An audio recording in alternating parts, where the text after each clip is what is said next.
Halo, shalom teman-teman. Kembali bersama Mistika di pembelajaran religion. Di video pembelajaran kali ini, Mistika akan membahas tentang judul pembelajaran kehadiran Allah dalam berbagai peristiwa kehidupan manusia. Mari kita simak ya.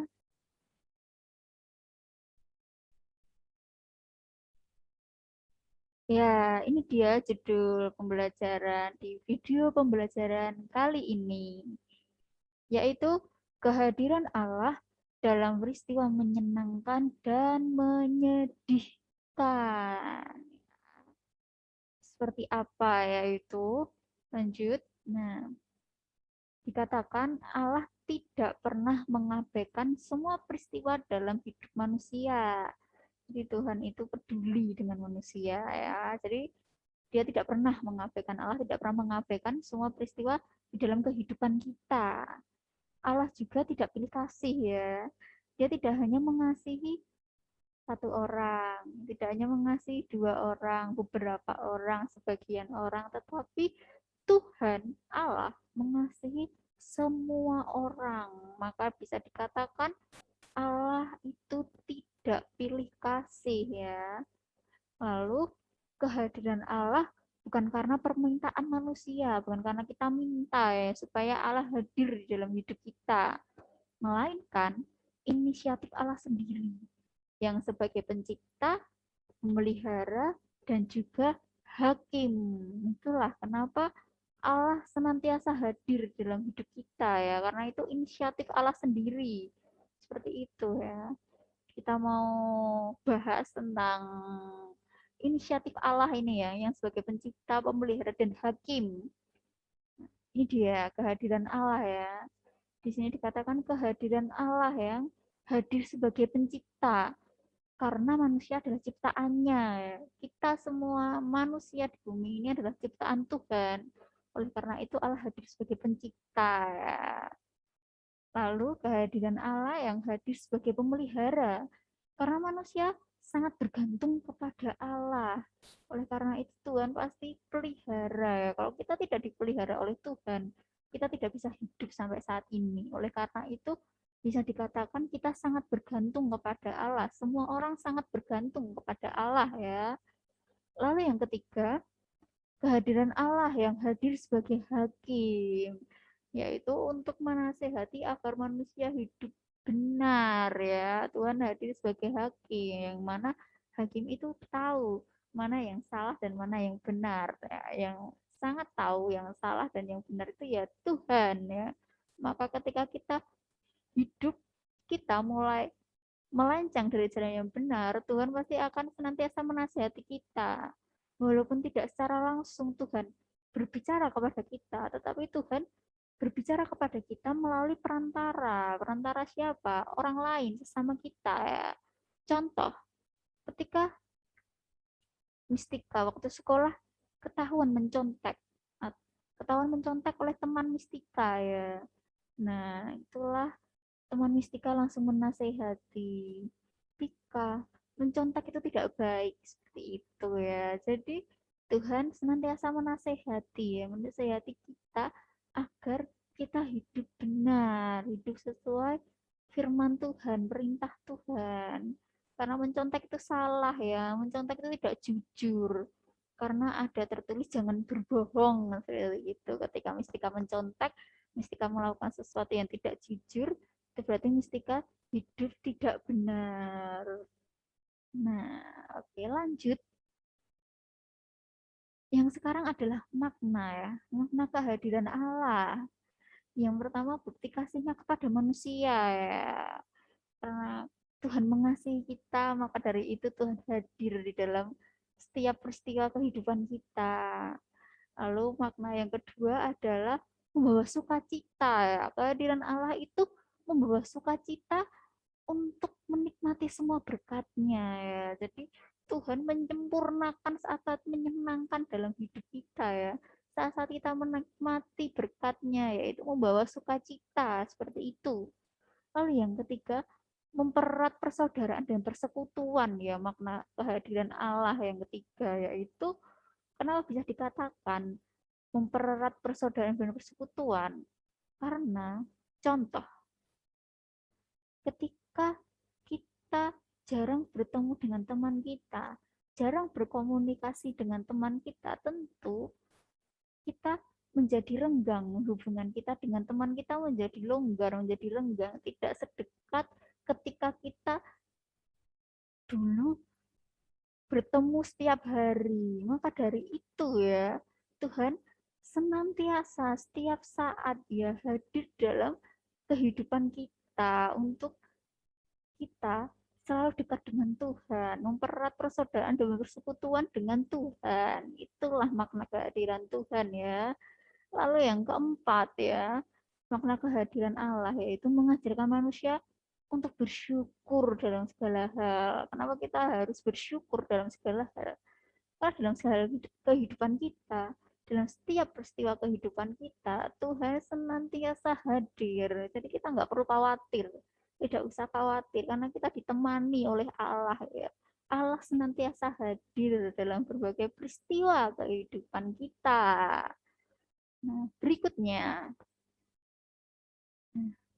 bukti kehadiran Allah dalam peristiwa menyenangkan ya, yaitu Keluaran 14 hingga 15. Mari kita buka sama-sama. Di Keluaran ya, di kitab Keluaran,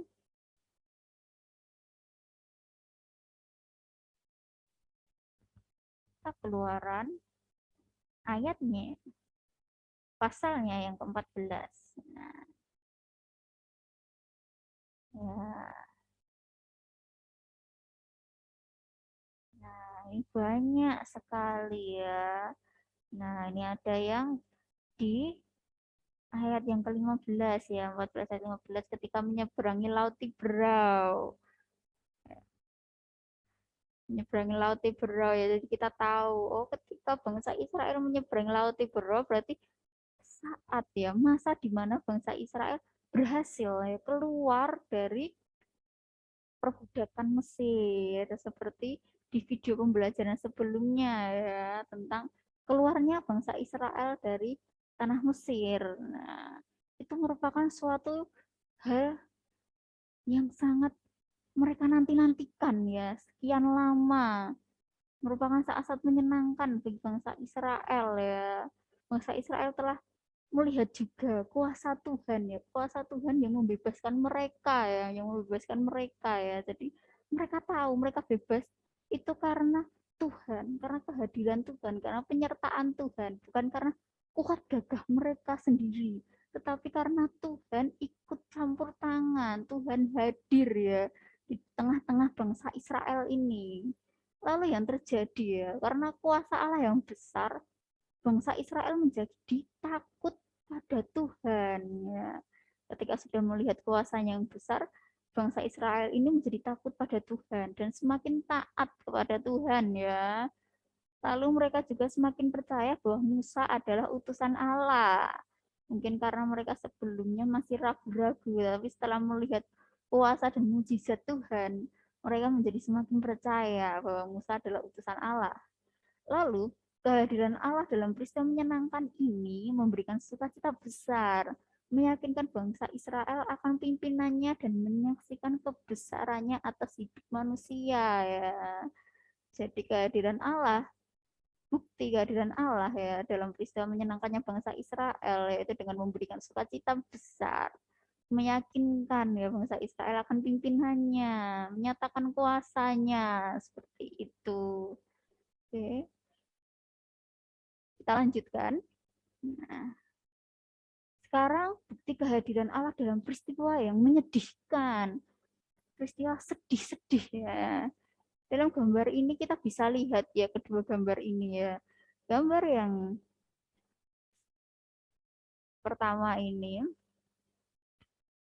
yang Yesus membangkitkan Lazarus ya, yang gambarnya ini ada orang yang terbungkus rapat ya, terbungkus kafan putih rapat ini ya ketika Yesus membangkitkan Lazarus. Lalu yang gambar kedua ketika Yesus datang di pernikahan di Kana ya. Kita bisa buka ya, kita bisa buka di Yohanes 11 ayat 33 sampai 35 dan Yohanes 2 ayat 1 hingga 12 ya. Nah, di sini bukti kehadiran Allah dalam peristiwa menyedihkan yaitu yang pertama Yesus membangkitkan Lazarus ya. Apa tujuan Yesus membangkitkan Lazarus ya? Yaitu dengan menunjukkan kemahakuasaan Allah atas semua peristiwa hidup manusia. Jadi buktinya adalah Lazarus bangkit itu karena kuasa Allah, kemahakuasaan Allah atas semua peristiwa hidup manusia ya. Jadi Tuhan menghiburkan ya, Tuhan menghiburkan Marta dan Maria ya yang sedang sedih ditinggal oleh Lazarus, yaitu dengan membangkitkan Lazarus. Ya, dari Tuhan membangkitkan Lazarus ini dia menunjukkan kemahakuasaannya ya sebagai Allah ya, kemahakuasaannya atas semua peristiwa hidup manusia. Lalu yang di pernikahan di Kana ya, kita udah baca. Jadi ceritanya ketika Tuhan hadir di pernikahan di Kana, mereka kekurangan anggur ya, mereka kekurangan anggur. Jadi itu sesuatu dan saat-saat yang sedih. Kenapa sedih? Karena ketika kita membuat sebuah acara dan makanannya kurang, pasti kita menjadi gelisah, kita menjadi bingung ya, kita sudah mengundang orang banyak tapi kita tidak cukup memberikan hidangan, tentu saja membuat mereka bingung, gelisah, saat-saat yang gelisah, saat-saat yang menyedihkan itu ya. Tetapi Tuhan tidak tinggal diam ya, Tuhan tidak tinggal diam, Tuhan menyuruh mereka mengisi buyung-buyung ini dengan air ya, lalu mereka lakukan dan ketika dicedok ya, yang dicedok berubah menjadi anggur. Nah itulah bukti kehadiran Allah ya dalam peristiwa menyedihkan ya. Jadi Tuhan tidak hanya hadir dalam peristiwa yang menyenangkan saja, tetapi dalam peristiwa yang menyedihkan Tuhan juga hadir ya di dalam ini Lazarus dan pernikahan di Kana ini contohnya. Lalu kita next, kita lanjut. Nah, masih dibukti kehadiran Allah dalam peristiwa menyedihkan ya.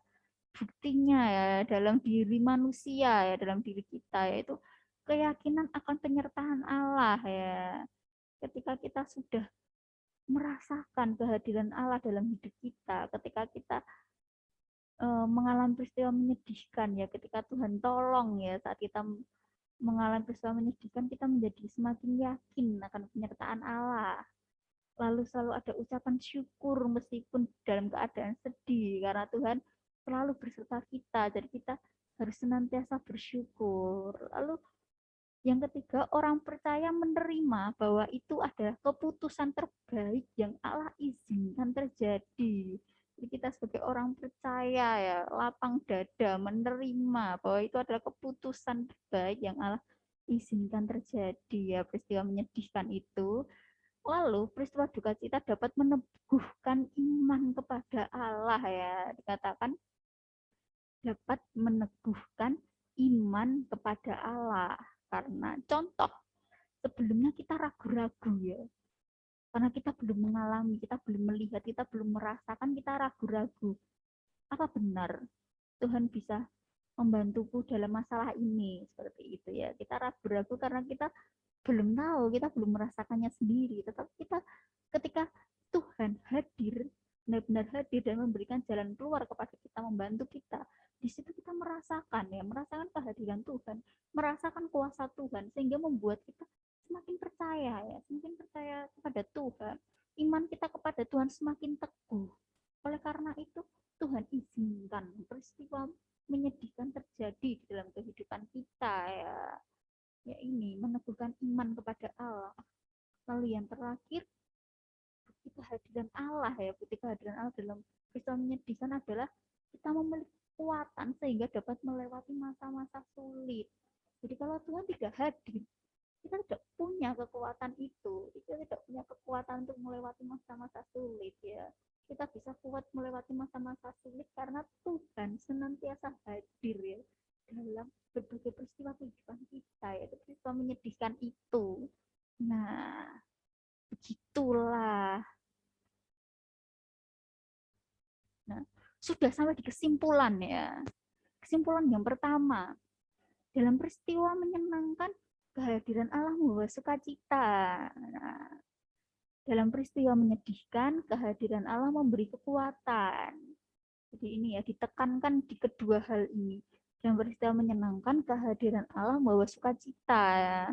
Jadi menyempurnakan sukacita kita. Lalu yang kedua ini, dalam peristiwa menyedihkan, kehadiran Allah memberi kekuatan ya, memberi kekuatan kita untuk melewati masa-masa sulit. Tanpa kehadiran Allah dalam hidup manusia, tidak akan ada kekuatan dan ucapan syukur. Yang ada adalah kekecewaan dan keputusasaan. Kenapa bisa dikatakan hanya ada kekecewaan dan keputusasaan? Karena kita bisa melewati ya, kita bisa melewati masa-masa sulit karena Tuhan beri kekuatan. Kita bisa merasakan sukacita yang penuh ya, sukacita yang sejati ya dalam peristiwa menyenangkan karena Tuhan yang membawa sukacita itu. Dan ketika Tuhan tidak hadir di dalam hidup kita, kita tidak bisa merasakan semua itu. Makanya yang ada hanyalah kekecewaan dan keputusasaan saja. Nah, sampai di sini ya video pembelajaran kita kali ini ya. Jadi jangan putus asa, tetap andalkan Tuhan, tetap percaya ya. Allah senantiasa hadir di dalam berbagai peristiwa kehidupan kita. Nggak perlu takut ya, nggak perlu gundah gulana. Percaya, Tuhan tolong, Tuhan beri kekuatan, Tuhan beri sukacita ya. Saya ya, sekian ya video pembelajaran kali ini. Selamat belajar. Tuhan Yesus memberkati kita semua. Dadah. Goodbye.